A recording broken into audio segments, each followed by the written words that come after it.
Good evening and welcome to News 20 at 5. I'm Jessica Bouyer. And I'm Karah Bailey.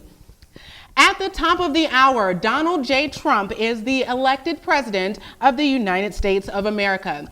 Trump stunned the nation when he defeated Hillary Clinton. Trump won with 279 electoral votes, while Clinton earned 228. The key question is this: will Trump stick to his plan in repealing Obamacare, establishing new immigration controls, reducing the taxes for the working middle class, and transforming America's infrastructure? According to the Associated Press, among voters under 30 years old, Clinton defeated presidential-elect Donald Trump 55% to 37%. The split represented a tighter margin than in the 2012 election. Multimedia journalist Jessica Ward has more. Donald Trump has been elected as the 45th president of the United States. During his campaign rally in Tallahassee, Florida, the 22nd Secretary of State of Florida, Sandra Mortham, encouraged Republican voters to vote. This election is too important to sit on the sidelines and allow the liberals to elect our next president. Donald Trump won the popular vote of Florida, but he hasn't won over the heart of every voting Floridian. Student Joshua Riggins explained his frustrations as a first-time voter. The results, and it makes it feel like our votes as first-time voters just didn't matter, and that's just not the goal that we were trying to accomplish. As president, Donald Trump may have the opportunity to make changes to the Supreme Court. At his rally in Tallahassee, Florida, Attorney General Pam Bondi said the president-elect has a plan. You talk to them about the Supreme Court because we know what Donald Trump will do. He will put conservative jurists on the bench that will affect generations and generations to come. According to the Associated Press, 72% of non-educated white voters voted for Donald Trump. After Bernie Sanders received so much millennial support in the primary, it became a challenge for Hillary to secure the millennial vote. According to the Associated Press, 88% of black voters voted for Clinton.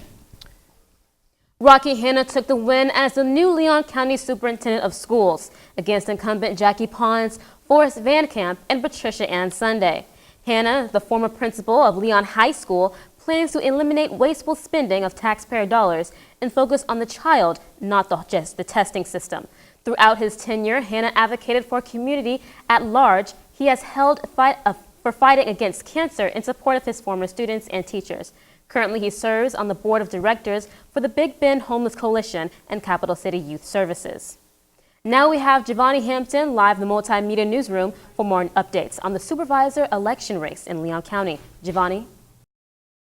Jessica, Karah, Mark Early will be the new Leon County Supervisor of Elections. He was the voting systems manager and has over 30 years of experience. His main platform points in Leon County was to make sure that everyone will have fair, accurate, and open elections in the community. He will be sworn into office January 3rd. Live in the Multimedia Newsroom, I'm Giovanni Hampton. Back to you at the desk. Democrat Doris Malloy has been re-elected as the Leon County Tax Collector. She has held this position since 2001, and her career in public service began in 1976 as a rate analyst. In 2000, she then climbed her way up to the Leon County Tax Collector's office, where she made history as the first African-American woman to serve in this capacity. In Leon County, she also serves as a Florida representative of National Association of County Collectors. Her #1 priority is to continuously improve customer service and exceed their expectations. Akin Akinyemi is the new property appraiser for Leon County. The former Leon County Commissioner earned 54% of the votes, whereas Greg Lane earned 49%. The architectural business owner defeated Doug Will and Clay Ketchum, where both candidates ran with no party affiliation. He is a founding member of the U.S. Green Building Council. He served on the Leon County Commission from 2008 to 2012. He also plans to introduce educational outreach components to help residents understand property tax and structure. Mary Ann Lindley will retain her seat for the next 4 years. Lindley is the winner for the Leon County Commissioner at Large Group 1. She defeated David Hawkins with 64% of the vote to Hawkins' 34%. Commissioner Lindley formerly excelled in her journalism career. She worked as the Tallahassee Democrat columnist and editorial page manager. She mentored at-risk students and contributed to the United Way of the Big Bend for more than 30 years. She's been honored as the Florida Public Relations Association Communicator of the Year. During the campaign trail, Floridians were voting on a series of amendments, with one involving the use of solar power, another tax exemption, and the legalization of medical marijuana. Medical marijuana was back on the Florida ballot, authorizing caregivers to assist in its use. With the majority of voters on Amendment 2 passing, now allowing the Department of Health to regulate centers that produce and distribute marijuana, and will supply identification cards to both caregivers and patients. With a medical marijuana dispensary located right here in Tallahassee, this amendment will soon make a significant impact throughout our state. Walt McNeil had majority of the votes, earning him his victory for a Leon County sheriff. Some voters wanted more of a presence from Leon County Sheriff's Office, and they wanted the Sheriff's Office to work more closely with the Tallahassee Police Department. Multimedia journalist Peele went into the community and spoke with Tallahassee residents during the sheriff's race. For the second consecutive year, Leon County has the highest crime rate in the state of Florida. According to reports from the Florida Department of Law Enforcement, the crime rate has increased by 5.7%. One of the highest types of crimes in Leon County reported by FDLE was burglary.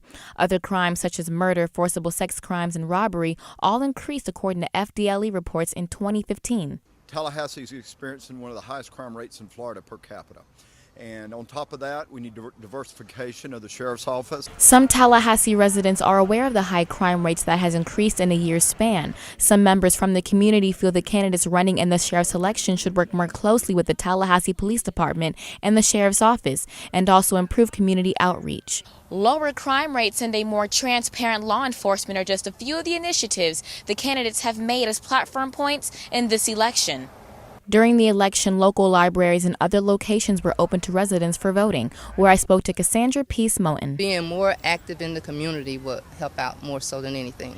The candidates for this year's sheriff's race ran as nonpartisan, Republican, and Democrat. This is Sierra Peele, TV 20 News at 5. Sheriff-elect McNeil says his main priority is lowering the crime rate in Leon County, hoping to make it the safest in the state and nation. A 26-year-old Gaston County man was shot and killed Monday night on High Road. Police found Antoine Frost at a construction site in Tallahassee after receiving reports of gunfire. Frost's death is currently being investigated as a homicide. Police are asking the public for help identifying the suspects in the death of 26-year-old Frost. If you have any information, please call the Tallahassee Police Department at 850-891-4200. On Monday, the city of Orlando announced that they are planning to purchase Pulse nightclub and possibly turn it into a memorial site. Since the massacre on June 12th, Pulse has remained closed. Buddy Dyer, Orlando's mayor, says it was important for the city to take control of the nightclub to ensure shooting victims are properly honored. Orlando has closed a deal on the venue for $2.5 million. The mayor is taking advice from the community on memorial plans. Coming up on News 20 at 5, the President Obama will invite President-elect Donald Trump to the White House. Also, hear what Russian leader Vladimir Putin has to say about Donald Trump's victory. And kids got a chance to vote this election year. Find out that and more. Stay tuned. You're watching News 20 at 5.